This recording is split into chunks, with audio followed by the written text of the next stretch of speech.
Alright guys, in the second part of the lesson on limits, we are going to talk about how we can evaluate limits quickly and how we can perhaps use a variety of other techniques to evaluate limits. First, we need to understand a few terminology here, and I want to reinforce some of the basic concepts. When we say evaluate limits, we are saying how we want to know, or we want to know how a function behave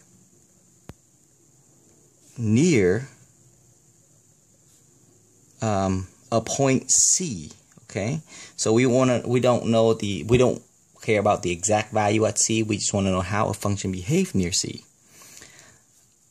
And we can actually evaluate limits by doing direct substitution. In other words, doing a direct plug-in, and I'll show you what I mean by that later. This works for all functions that are not undefined. In other words, any function that's undefined will not work using direct substitution method. So what is undefined? Well, if you make a substitution and you get like a number over 0, make up any number you want. Let's say 4 over 0.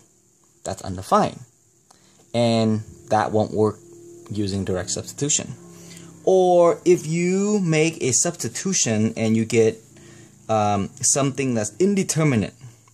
What is indeterminate, you might wonder? Well, indeterminate is if you make direct substitution and get 0 over 0, that's indeterminate, then direct substitution will fail.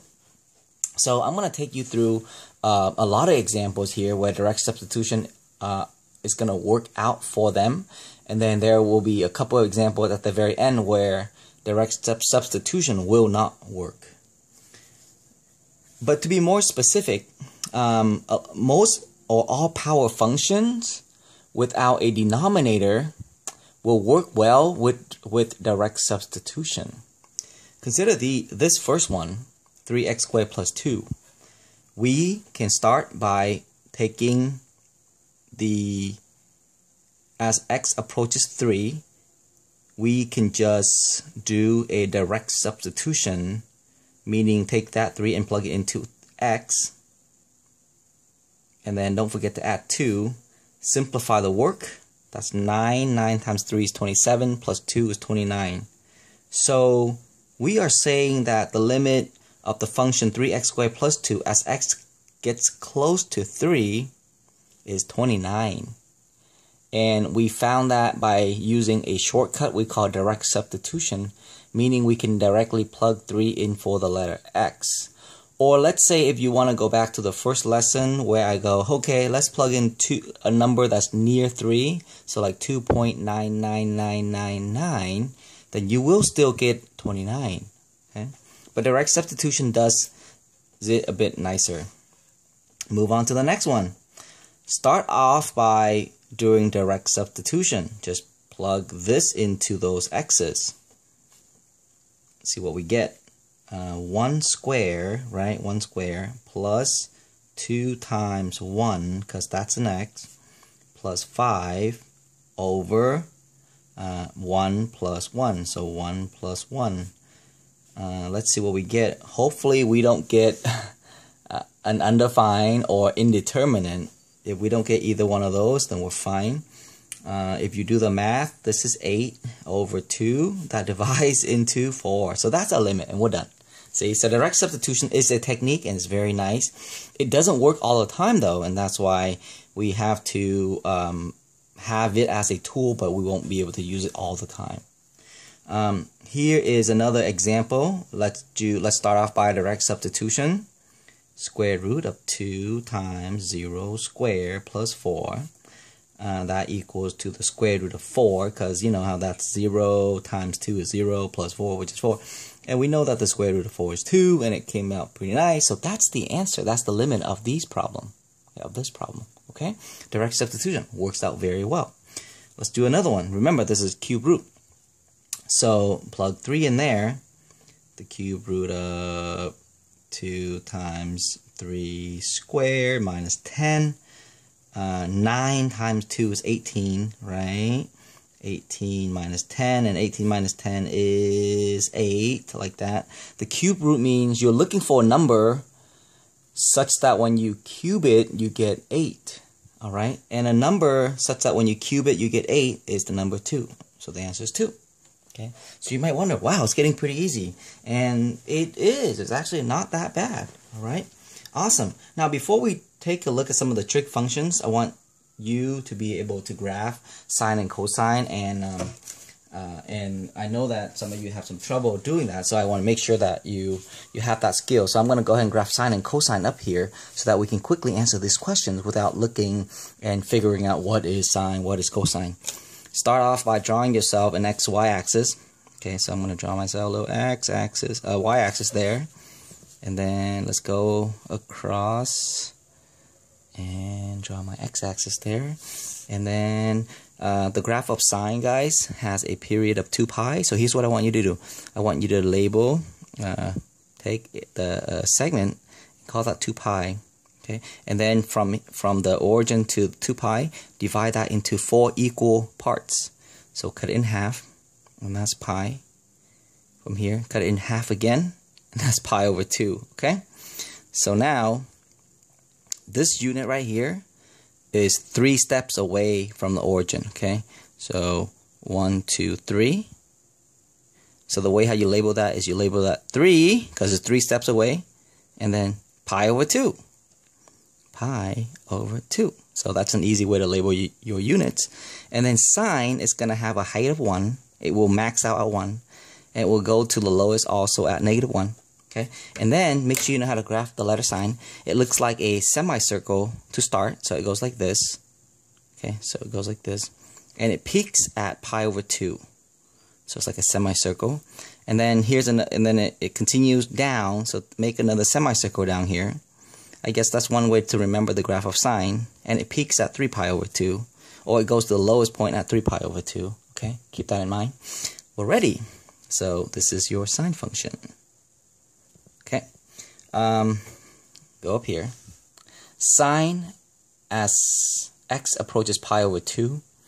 So direct substitution is my first choice.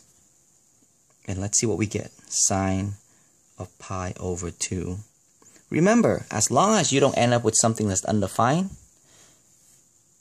in other words, as long as you don't end up with dividing by 0 or 0 over 0, then direct substitution will work. Sine at pi over 2. What is sine at pi over 2? Well, if you move out pi over 2, sine at pi over 2 is 1. It has a height of 1. So guess what? That equals to 1. It is not that or that. You're good to go. Good. Move on to the next one. Secant. Now, if you have forgotten the reciprocal functions of trig, then secant of x is the same as 1 over cosine of x. So keep that in mind, okay?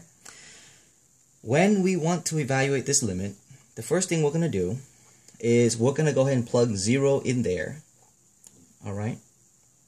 So let's go ahead and plug 0 in there, because this is what we mean by direct substitution, and 1 plus 0 squared. Now, remember, secant is a reciprocal function. So secant is 1 over cosine. Go ahead and replace that with 1 over cosine, like that. Cosine. Okay. And if you look carefully at the denominator down here, this is divided by 1 plus 0, which is 1. Alright? Now, anything divided by 1 is itself. So you can simplify this statement to just say 1 over cosine of 0, like that. Alright? So, hopefully, we don't get something that's undefined. So let's cross our fingers. Cosine at 0, what is it? Well, it's important that we analyze the graph of cosine. I'm going to graph cosine over here so that you can kind of see. Alright, same concept. the graph of cosine looks like the letter V. It has a cycle of 2 pi, and it looks like a letter V, so it's going to go like this. Just going to cross there, dips down to the lowest at pi, comes back to 3 pi over 2, and then flares out, so it looks like the letter V. Now, cosine of 0, well, this is, oh, sorry guys. If that wasn't exposed for you to copy down, go ahead and pause the video so that you can copy that down. And then, notice that cosine at 0 is 1. This is 1. So, we go back and we have figured out what cosine of 0 is. Replace that in for cosine of 0. We did not get something that's undefined. So we're good. This is just 1. Awesome. That was done by direct substitution. Alright. Let's try this one. Go ahead and start off with direct substitution. Okay. We know what cosine of 0 is. That's 1. 0 times 1 is 0. Awesome. Let's go on to the next one. Cosine square of x. Start off with direct substitution.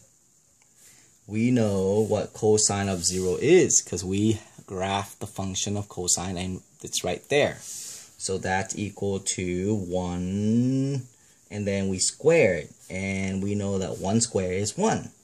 So far from problem 1 through 8, we were able to successfully evaluate the limits using substitution. Look at problem number 9. We're going to attempt to do direct substitution. First, we take pi over 2, replace that for x. We get secant of pi over 2. Okay. We use the reciprocal function property, and secant of pi over 2 can be written as 1 over cosine of pi over 2. Alright, so now we ask ourselves, what is cosine of pi over 2? Go to the graph and clearly notice that cosine of pi over 2 is 0. Alright, it is 0. See how the height is 0 there? So you replace that with 0. What does that make this function? This function is undefined at pi over 2. Therefore, we cannot use direct substitution. That method failed for problem number 9, and therefore we have to use other techniques. Please watch the next part of the video and I'll show you other techniques.